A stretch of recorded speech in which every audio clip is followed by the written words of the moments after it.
ದಾಸರಾಯರ ಎಲ್ಲ ಭಕ್ತರಲ್ಲಿ ನನ್ನ ನಮಸ್ಕಾರಗಳು.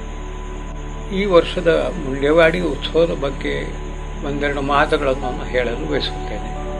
ಈ ವರ್ಷದ ಮುಂಡೇವಾಡಿ ಉತ್ಸವವು ಅತ್ಯಂತ ವಿಜೃಂಭಣೆಯಿಂದ ಜರುಗಿತು. ಆದರೆ ಕೆಲವು ವಿಶೇಷತೆಗಳನ್ನು ನನಗೆ ಹೇಳುವುದು ಉಳಿದಿದೆ. ಈ ಸಲದ ಉತ್ಸವದ ವಿಶೇಷತೆ ಎಂದರೆ ದಾಸರಾಯರ ಯುವ ಭಕ್ತರು ಮಾಡಿದಂಥ ದಾಸರಾಯರ ಚರಿತ್ರೆ ಕುರಿತು ಮಾಡಿದಂಥ ಒಂದು ವಿಡಿಯೋ ಕ್ಲಿಪ್ ಅಥವಾ ಚಿಕ್ಕದಾದ ಒಂದು ಕಿರುಚಿತ್ರ ಅನ್ನಬಹುದು. ದಾಸರಾಯರ ಬಗ್ಗೆ ಒಂದು ಕಿರುಚಿತ್ರವನ್ನು ಮಾಡಿದ್ದಾರೆ. AI ಉಪಯೋಗಿಸಿ ಮಾಡಿದಂತಹ ಕಿರುಚಿತ್ರ ಅತ್ಯಂತ ಸುಂದರವಾಗಿ ಮೂಡಿಬಂದಿದೆ.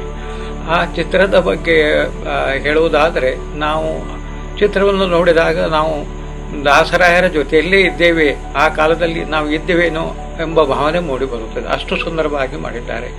ಇದು ಎರಡನೇ ವಿಶೇಷತೆ ಅಂದರೆ, ಈ ಚಿತ್ರವನ್ನು ಮಾಡಿರುವ ಭಕ್ತರು ಈಗೇನು ನಡೆದಿದೆ ಜನ್ಜಿ ನಾವು ಮಾಡ್ತೀವಿ, ಜಿ ಮಾಡ್ತೀವಿ, ಯುವ ಪೀಳಿಗೆ ಮಾಡುತ್ತೇವಲ್ಲ, ಅಂಥವರು ಮಾಡಿದ್ದಾರೆ. ಅಂದರೆ ಇದು ಬಹಳ ವಿಶೇಷತೆ.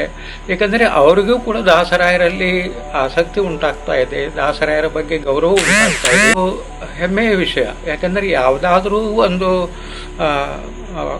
ಸಂಸ್ಥೆ ಆಗಲಿ ಉತ್ಸವ ಮಾಡುವುದಾಗಲಿ ಮುಂದುವರೆದುಕೊಂಡು ಹೋಗಬೇಕಾದ್ರೆ ಅದಕ್ಕೆ ಮುಂದಿನ ಪೀಳಿಗೆ ಅಥವಾ ಮುಂದಿನ ಜನರೇಷನ್ ಬೇಕಾಗುವುದು ಬಹಳ ಮಹತ್ವವಾಗುತ್ತದೆ.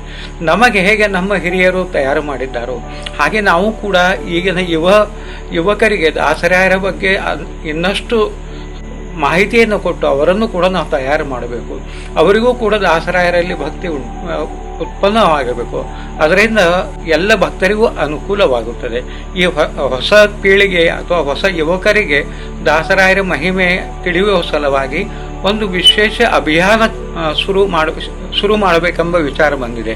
ಆ ಅಭಿಯಾನದಲ್ಲಿ ದಾಸರಾಯರ ಎಲ್ಲ ಭಕ್ತರು ತಮಗೆ ಗೊತ್ತಿದ್ದಂಥ ದಾಸರಾಯರ ಮಹಿಮೆ ಅಥವಾ ತಮಗೆ ಆದ ಅನುಭವ, ಜೀವನದಲ್ಲಿ ದಾಸರಾಯರಿಂದ ಆದಂಥ ಅನುಭವದ ಕುರಿತು ಒಂದು ಕಿರುಚಿತ್ರ 3 ಅಥವಾ 4 ನಿಮಿಷದ ವಿಡಿಯೋ ಮಾಡಿ ಗೌರಿ ದೇಶಪಾಂಡೆ ಇವಳ ನಂಬರನ್ನು ಕೊಡುತ್ತೇವೆ. ಆ ನಂಬರ್ಗೆ ಕಳಿಸಿದರೆ ಪ್ರತಿ ಗುರುವಾರ ಆ ಚಿಕ್ಕ ವಿಡಿಯೋವನ್ನು ದಾಸರಾಯರ ಮಂಗಳಾರತಿ ಆದ ನಂತರ ಪ್ರಸಾರ ಮಾಡುವ ವಿಚಾರವಿದೆ.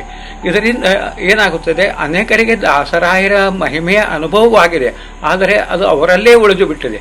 ಅದು ಎಲ್ಲರಿಗೂ ತಿಳಿಸಬೇಕೆಂಬುದೇ ಈ ವಿಡಿಯೋ ಮಾಡುವ ಉದ್ದೇಶ.